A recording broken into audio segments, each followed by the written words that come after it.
The advice you follow costs $5 a day, but the single decision dictating your net worth took 11 minutes in a dealership parking lot. Meet the careful consumers. You know the drill. Julie canceled her streaming subscriptions and labels the bulk chicken in her chest freezer. Otis sweats in a work truck and intentionally carries a credit card balance because he thinks it builds his score. Andrea meticulously hoards $50,000 in cash, waiting for the perfect, risk-free moment to invest. All of them are following instructions. All of them are doing exactly what they were told. And all of them are quietly losing ground. The problem is that someone is watching your change jar very closely, while nobody is watching the vault. The cheapest financial advice to hand you is always about small money, because small money is where you already feel guilty. To see how the math actually works, look at this pie chart, mapping out the latest Bureau of Labor Statistics data. For the average American household, housing took 33.4% of their spending. Transportation took 17%.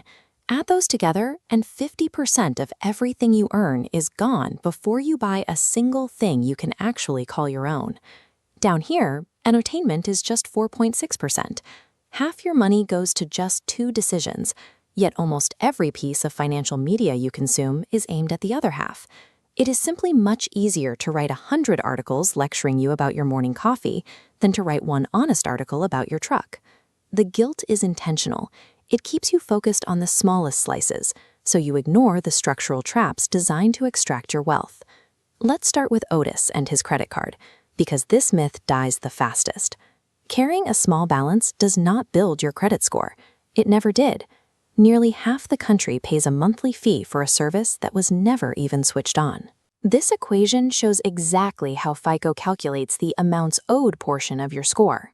Your credit utilization is your statement balance divided by your total limit. So when you carry a balance month to month, you actively raise the exact number you are trying to lower. And the Federal Reserve puts the average rate on those balances at 22%.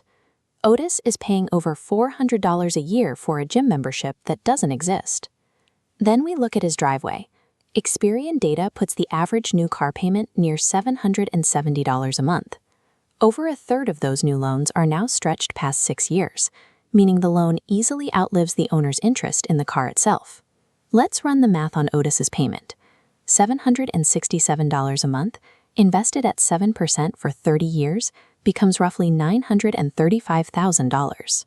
Even if we compare him to a version of himself who buys a reliable used truck for $300 a month, the gap in investing that difference is still $570,000. Auto advertising sells a specific version of yourself, and the math shows the trade-off is brutal. You are effectively financing a house in installments only to set the entire property on fire. Julie's myth is much more emotional. You have heard your entire life that renting is throwing money away and buying a house is guaranteed wealth creation. But whether you rent or own, you are buying housing. The only question is what the numbers look like on the specific street you are standing on. This chart tracks the quality-adjusted Case-Shiller Index over more than a century. That nearly flat line at the bottom shows that, historically, American housing appreciates by roughly 0.5% a year after inflation. 0.5%. By comparison, long-run real returns on American stocks, shown by this steep curve, sit near 6.7%. And that 0.5% of growth comes before the unrecoverable costs nobody puts in your real estate listing. You pay 1 to 2% of the home's value in property tax annually. You pay another 1% in maintenance. Then you add insurance, which now averages over $2,300 a year. These weights drop right onto that flat line, crushing whatever tiny yield you had left. When Julie signs a mortgage at 6.5%, her payments for the first several years are almost entirely interest. She pays rent to a bank instead of a landlord, and calls it ownership because that is the vocabulary she was handed.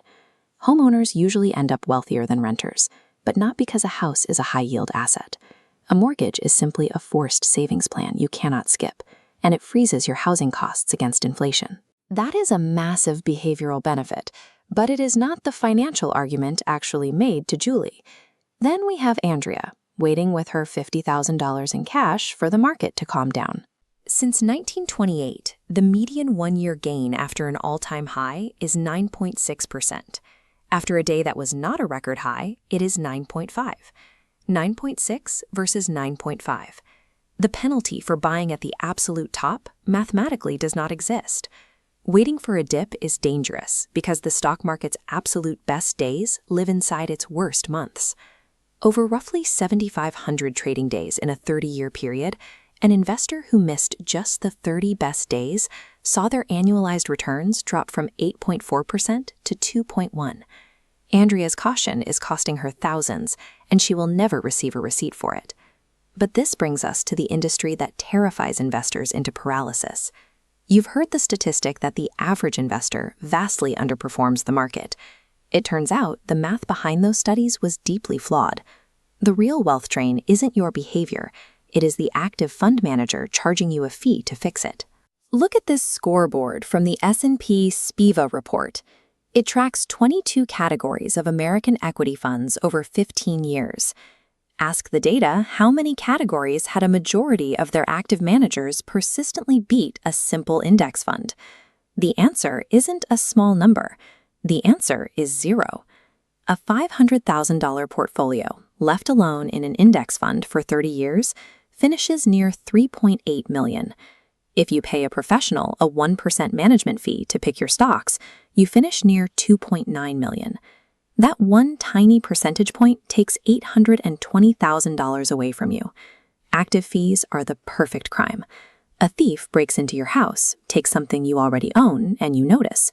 An active fee takes what you were going to have. There is no crime scene, just a quietly erased future that arrives exactly on schedule. There is one more door in the vault, built entirely on fear. We constantly hear that Social Security is going bankrupt. But read the 2025 Trustees Report. Even when the retirement fund depletes in 2033, ongoing payroll taxes will still cover 77% of scheduled benefits. A serious policy problem? Yes. Vanishing completely? No. But the absolute terror that the program is disappearing pushes people into panic. They claim their benefits early, which permanently slashes their monthly payout for the rest of their lives. The fear itself causes the loss. And that same fear drives the quietest trap in the building, the pitch that permanent whole life insurance is an investment vehicle. The pitch promises returns, a death benefit, and tax advantages. The pitch leaves out that up to 100% of your entire first-year premium goes directly to the agent selling it to you. Your first-year return is effectively 0.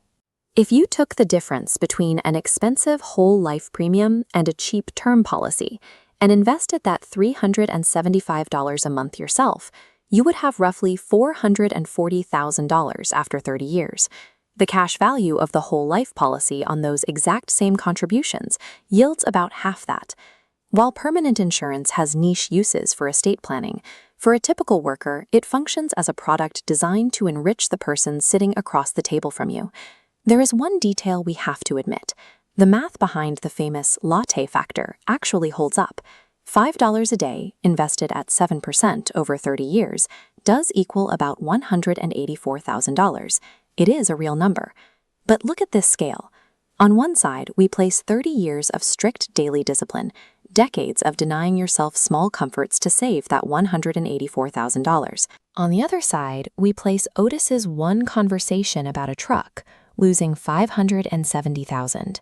Julie's one mutual fund fee, losing $820,000, and one bad insurance policy, losing $220,000. The scale doesn't just tip, it breaks. The latte factor serves as a purposeful redirection. It provides the financial industry with a low-cost lecture that shifts the blame for a rigged structure back into your own kitchen. So take one afternoon and check 4 specific things. Look at the math on your car payment. Calculate how long you are actually going to stay in your house. Find the true expense ratio hidden in your retirement account, and read the fine print on any envelope arriving from an insurance company. If you feel like you are constantly falling behind despite doing everything right, hear this clearly. You are not bad with money. You were handed a flashlight and told to point it strictly at the change jar. It is time to point it at the vault.